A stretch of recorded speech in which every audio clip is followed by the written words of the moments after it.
Hello and welcome to the Kids Stories Podcast. I'm Phil Bechtel. Let's get into a shout-out. Piper and Isley from Western Maryland shared some awesome drawings. Great stuff, you two. I think if you were characters from the stories, you would be the cat queens. And you would have wizard powers, and you would be able to talk to cats, and cats would do anything you asked. Thanks for listening, Piper and Isley. Today's episode was born from ideas shared by longtime listener Lev from out in the PNW. Great work, Lev. Today's episode is titled The Dragon's Egg, Part 1. Deep underground, beneath the surface of the valley, the goblin horde digs and digs. Ever since the goblin horde, led by Steve the Goblin King and other heroes of the valley, took control of the Dark Mountain, they've been tunneling all over beneath the valley. Because that's kind of what these goblins do. Some of them tunnel deep to make a home for their families. Some of them tunnel and create huge underground buildings, and some tunnel to explore and discover all kinds of things lost to time. Civilizations that rose and fell, and long-lost artifacts. The Goblin Horde now was bigger than ever, and Steve the Goblin King still led them with his magical hammer. He and his brother Lev the Goblin were deep under the southern swamps, exploring and adding everything they found to the goblin stockpiles. Lev, see? More stairs here, Steve called out to his brother. He pointed down a tunnel they had just dug with some other goblins. The tunnel ended at a staircase that led further down. So old staircase, said Lev, peering down into the darkness. Probably treasure down there. Steve smiled and nodded. They had found structures like this before. Huge underground castles from centuries before, now mostly abandoned except for cave rats and spiders and such. Lev and Steve climbed on their cats and trotted down the staircase into the darkness, each of them carrying a torch. Recently, the goblin horde had begun using cats as helpers. The cats let the goblins ride on them and sometimes would help them pull heavy loads. In exchange, the goblins fed the cats and treated them well, even letting them live in their homes with their families. And as you might imagine, the goblins gave the cats the most ridiculous names. Lev rode on his cat named Haremin, and Steve rode on his cat named Clamshack. They slowly made their way down the stone staircase. Lev had a torch in one hand and his little sword he named Whisker in the other hand. The staircase ended in a large room, completely dark except for their torches casting a wobbly glow.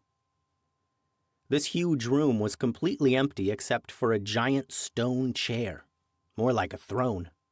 And sitting on the throne, tilted a little bit to one side, was an egg. This egg was bigger than either of them. It was so big a grown adult human could have fit inside. Steve and Lev were amazed, and they climbed up onto the stone chair, putting their hands on the egg and knocking on it, checking for cracks. Many chickens inside egg, said Steve. 100 chickens inside this egg, Lev. But Lev knew better. No chickens, Steve. Dragon. Steve's eyes got so big and his mouth opened up in surprise. Dragon. Oh, wow. Lev and Steve had known one very bad dragon and one very good dragon. So they didn't quite know what to make of this egg, but they found some comfort in its size. While the egg, and whatever was inside, was much larger than either of them, it was certainly nowhere near as big as a full-size dragon. And they were Steve the Goblin King, with his magical hammer, and Lev with his trusty steed Haremin and his infinitely sharp sword Whisker. The two could hold their own in a fight. And while they knew how to fight, they did not know what to do with a huge egg. So they continued to examine the egg and look for cracks, and they pressed their goblin ears up to the egg to listen for signs of life, and they even rolled the egg off the chair and around the big open room. Eventually, they curled right up on top of the egg for a rest, their cats purring softly, tucked partially under the egg. I love dragon's egg, Lev said. Me too, Steve said. And the two fell asleep atop their newfound treasure. And I think you might have a hunch what happens next. Lev and Steve were awoken by a rumbling from the egg beneath them. A soft but rhythmic bumping made the egg tremble just a bit. His heart beat, said Steve. The Goblin King reached for his hammer to crack open the egg, but Lev stopped him. No, don't crack open egg, said Lev. Why not? Asked Steve. Dragon wants out. Do we crack open egg to get chickens out? Asked Lev. Or do we let hatch? Steve thought about this. The goblins often raised cave chickens, and, of course, they never cracked them open to get a live chick out. They waited until it hatched. Oh, yeah, said Steve. We wait.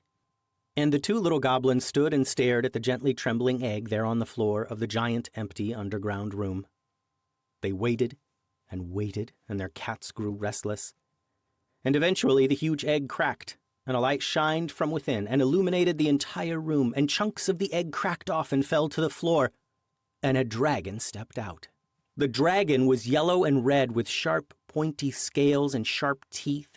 It turned and looked all around and stretched and groaned.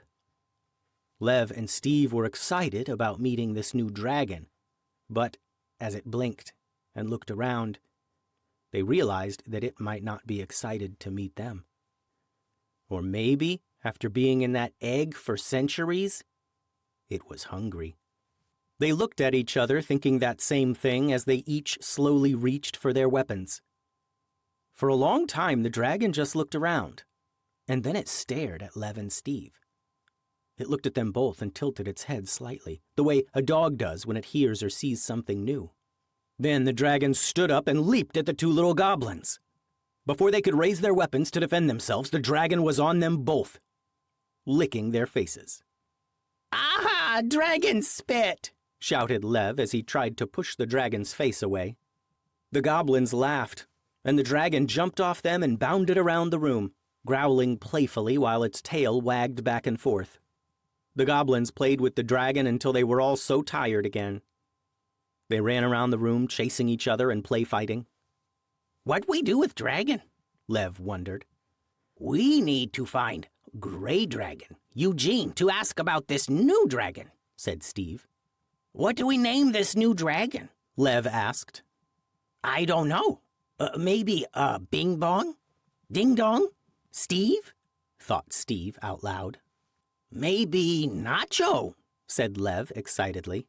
"Yes, Nacho!" sang Steve, and they danced around for a bit, chanting, "Nacho the dragon! Nacho the dragon!" "Okay, too much dancing. Let's go to surface to find Eugene," Steve said. They called their cats and began their long journey back up to the surface to find Eugene, to see what they should do about this new baby dragon. The end. Thanks for listening, friends. The website is kidstoriespodcast.com.